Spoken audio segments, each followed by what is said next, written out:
Hello everybody and welcome to a very special episode of Kerbal Space Program, The Journey Continues. Today we're going to be doing something a little bit different, and I suspect most of you know what and why. If for no other reason than I think the video title and thumbnail probably give the game away. Today marks 50 years since man first set foot on the moon. Or did they? Yeah, they did. Anyway, I couldn't let today slip by without doing at least a little token something to mark the occasion. And so today, as part of this series, we're going to be doing a moon landing. Not our first moon landing in this series, no, that was roughly a year ago. Wow. Anyway, before that, we have got a little bit of legwork to do, and so we are blasting off from the KSC here with the light cargo variant of my Mark II shuttle. Jebediah and Bill are in command for this one, and they've got a little delivery to make to the space station.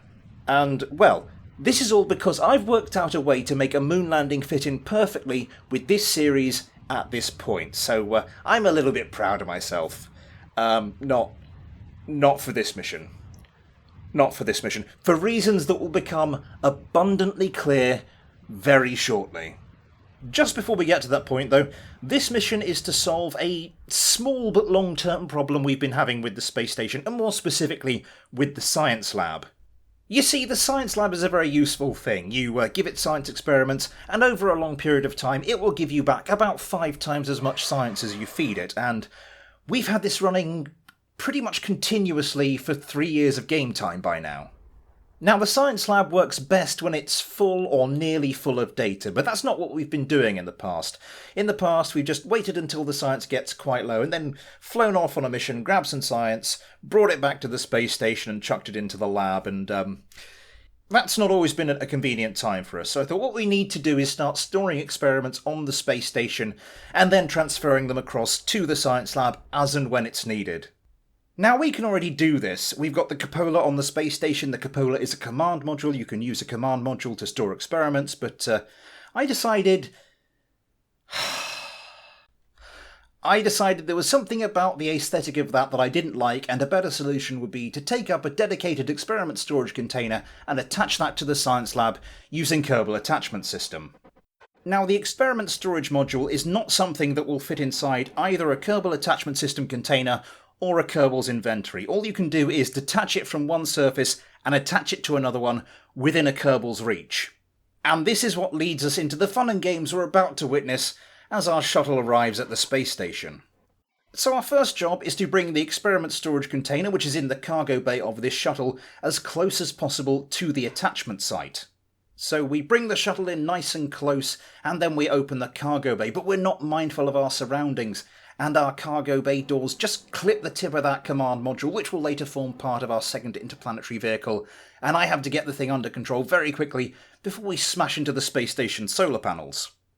We do manage to get the shuttle back under control, we reposition it, and then it's time to get Bill Kerman out, get him equipped with a screwdriver, and send him down to his position just on the end of the science lab.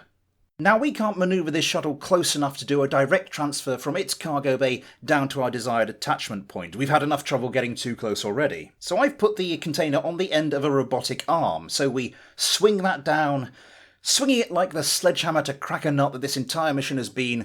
We make some fine adjustments to the position of our shuttle, and then Bill Kerman makes the transfer. And so, with that abomination before the god of elegant solutions out of the way, it's time for Bill to make his way back to the shuttle, for Jebediah to put some distance between it and the space station, and finally, for our 2 Kerbals to start making tracks back to the KSC. At least the journey home is simple and straightforward enough, and it's not too long before Jebediah and Bill find themselves arriving safely back on solid ground. So, a moon landing, was it? Right, let's get cracking. I am blasting off here from the KSC with one of my Brunel rockets. On board we have Kerdard, Johnny and Tommel. I thought I'd give the second string a run out for a change. Kerdard will be mission commander for this one, Johnny is sort of our resident scientist, and then Tommel will be the command module pilot. As I kind of said earlier, I'm not trying to do an exact recreation of the Apollo landings, I'm just trying to do something Apollo-esque that fits in with the series at this current point. That's why I'm using my current launch vehicles, although I have made some modifications where the lunar lander that's enclosed in that fairing is much smaller and lighter than this vehicle can actually lift. I've used a little bit of that spare capacity to add some fuel to the second stage, and that's going to prove very useful a little later on. I did toy with the idea of creating a new launch vehicle for this, maybe a Brunel Mark II, something a bit more Saturn V-y, but I decided, no, the whole point of this is that this is just a normal mission for this game. We just happen to be going back to the moon. I suppose in a sense it's my way of saying it's never a bad idea to go back to the moon, whether it's at this point in this save or at this point in real life. Here's hoping it doesn't take us another 50 years, eh? With our vehicle in orbit, we can start planning the manoeuvres to take us to the moon. Now, there's already been a bit of a deviation from our standard procedure with the Brunel. Normally we'd have ditched the second stage by now, but I want to hold on to that. Kind of taking a bit of a cue from the Apollo missions, but also because our capsule won't be coming straight back to Kerbal. It'll have a little bit of manoeuvring to do once it gets back here, so we want to preserve as much Delta V as is possible, and to help us do that, we're going to use as much of the fuel from the second stage as we can get away with. Having plotted our transfer manoeuvre, we begin our burn with that second stage. We're not going to do all the burn, we're just going to take us a little short of the intended free return trajectory. That's because we want to ditch that second stage and we don't want to have any space junk, so we're gonna let that smash into the moon. With that manoeuvre complete, we deploy our fairing, we detach our main orbiter, we turn it around, grab hold of our lunar lander and pull it off of the stack, and from there we can actually complete the second half of the burn to put us into that proper free return trajectory. Before too long, we are back once again at the moon. We perform our deorbit burn, just levelling it off at about 15,000 metres, and from there we're going to drop it again because I haven't over-engineered the Delta V on this lunar lander to the extent I normally do, so I'm a little nervy about that, so we want to bleed off as much energy as possible with the fuel from the main orbiter.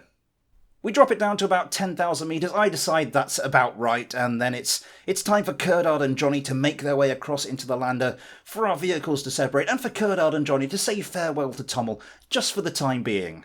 We're not finished with the command and service module just yet, though. From here we're going to raise its orbit back up to about 15,000 metres, and then when it's time for our astronauts to depart the surface of the moon, they'll take off slightly behind it and get to an orbit of about 10,000 metres. It just means we can split our orbital insertion and rendezvous manoeuvres into two and hopefully calibrate the latter a bit more precisely. And with that done, it's time to turn our attention back to the lunar lander, its crew, and to the business end of this mission. And I think for this one, it's only fitting that for the first time this series, we dispense with the post-commentary and do this one live. So yes, hello, the first live commentary of this series, and it's been a while. How the devil have you been? Come in, pull up a seat, grab yourselves a cup of tea, gather round. Anyway, we've got a mission to be getting on with, so we want to land somewhere, and I was eyeing up this little crater here. There aren't any flags in it, so it's as yet untouched by our space program, I think. I think this is the far side crater. So, should pop down there, see if we can see Gary Larson. Sorry, I've just realised that reference might be showing my age a bit, but there we go. How are we doing? If we want to drop down in there, I'm guessing... How far round do we want to be? Around about a quarter of the planet? I don't quite trust the lip of that crater. We'll get a little further round than that. Let's start time accelerating. About there should do it, I reckon. So let's just fire up those engines. We're going to want to bring the projected point of impact. Hopefully not, but the projected point of impact there. Lovely stuff. And then we are off. Everything looking good? Yeah. Let's time accelerate round a bit. So yeah, 50 years, bloody hell. 50 years since we threw 3 guys into a glorified tin can and shot them at a giant rock on top of a barely controlled explosion. It's not a job description I'd go for. These guys really did have balls of steel. Yeah, some of those ground features are looking a little close for comfort. That ridge there is giving me cause for concern. I think we will clear it. We clear it comfortably. Okay. And we've dropped out of time acceleration as we're too low down to the planet. Yeah, this is the bit on the real moon landing. This is the bit that would have really scared the crap out of me. You've made your D-orbit burn, and now you are approaching the surface of the moon. You've got a hell of a lot of lateral velocity to burn off before you carry it into the ground. And you're relying on systems that have never really had what could, I think, legitimately be described as a proper field test. I'd be bricking it. And I'm not sure exactly how luxurious the facilities aboard the lunar lander were. How are we doing? Yeah, that time to impact indicator was going a bit nuts early. It still is to a small extent. It's just trying to work out exactly where and when we should be landing. And obviously I'm gonna try and leave this as late as possible, make it as efficient as possible. Not quite a suicide burn. See, it's going up, going down. Oh, crap, now that's dropped right off. Let's just start burning, just to be on the safe side. We're getting close to that little bit there. I'm hoping it's not, because that looks a little steep for a landing, but nonetheless, we'll see what we can do.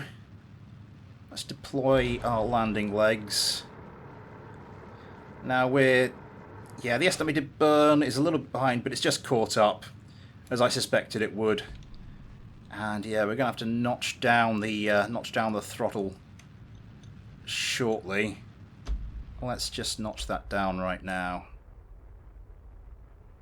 There we go, arcing over nicely. We're still going to be on a bit of a slope, but it's not going to be too bad. Right, just watching this intently. Might have to up the throttle a little bit. Down. Down she comes. A little bit more than that. Yeah, a bit of a slope, but nothing disastrous.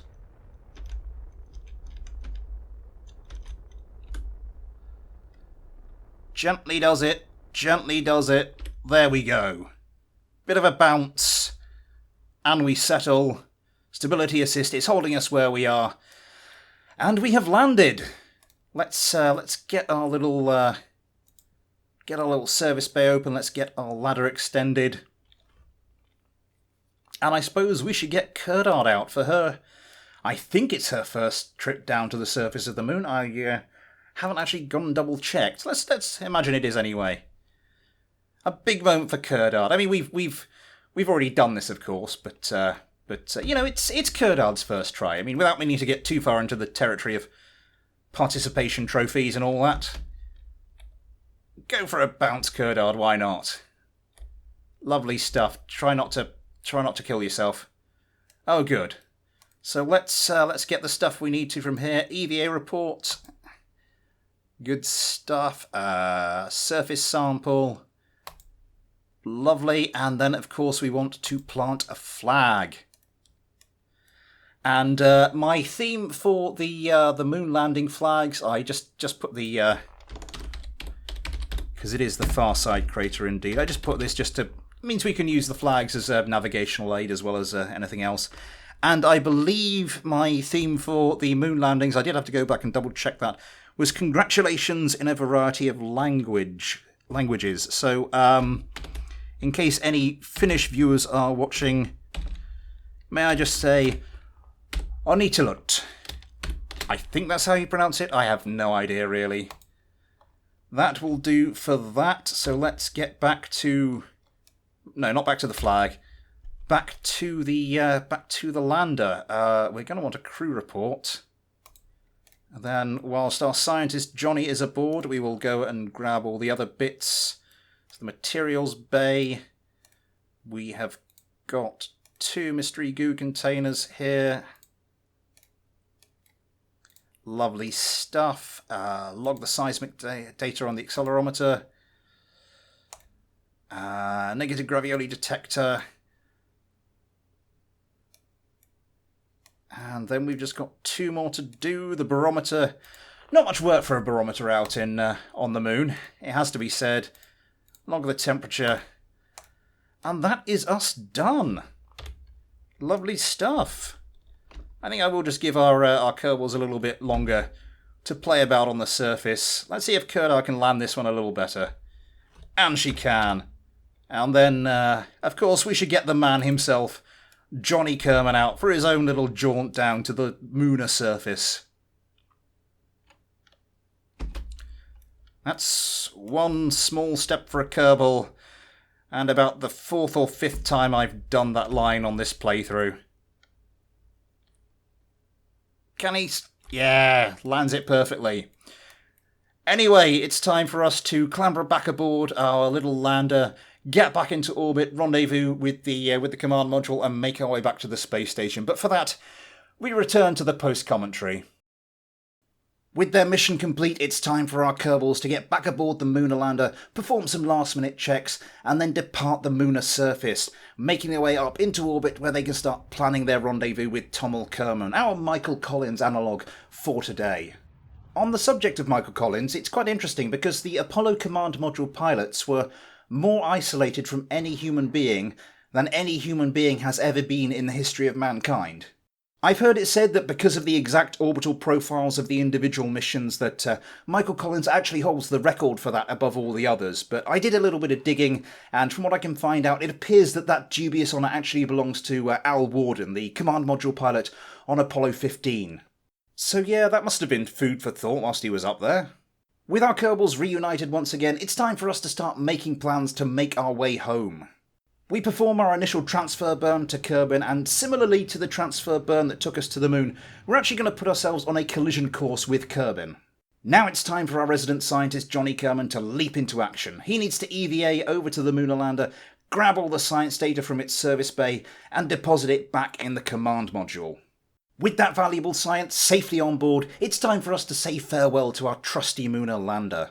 We undock, give ourselves a bit of distance, and then perform the retrograde burn that will lift our Kerbin periapsis up to about 400,000 metres. Roughly a day later, in game time, not real time I'm relieved to say, our Kerbals arrive back at Kerbin and can begin the burn to lower their apoapsis down to something a little saner. From here we plot and perform the manoeuvre that will see us rendezvous with the Aristotle space station, where we will be depositing the fruits of today's labours. Arriving at and docking with the space station is pretty routine. I keep forgetting how agile and balanced this craft is compared to my shuttles when it comes to manoeuvring. With our vehicle securely fastened, we get out our station's resident scientist Gwemby to transfer the data from our command module over to our newly installed experiment storage container. And with that safely stowed, there is just one thing left to do. Our Mooner Voyagers say farewell to their counterparts aboard the space station, undock, open up a bit of space, and then perform their deorbit burn. We're just going straight back down into the atmosphere from here. I'm not too fussed about where this capsule actually lands. As our altitude approaches that all-important 70km mark, we ditch our service module and make our way into the atmosphere, and it's not too long before we are splashing down in Kerbin's oceans. And that will bring an end to both this episode and to my modest little nod to this iconic and historic event. I hope you've enjoyed it. Next time we've got an interplanetary vehicle to continue building, and also our probe that's travelling to Moho has got quite a short journey time, so we're going to need to keep an eye on that. But for now, thanks for watching, take care, and I'll see you next time.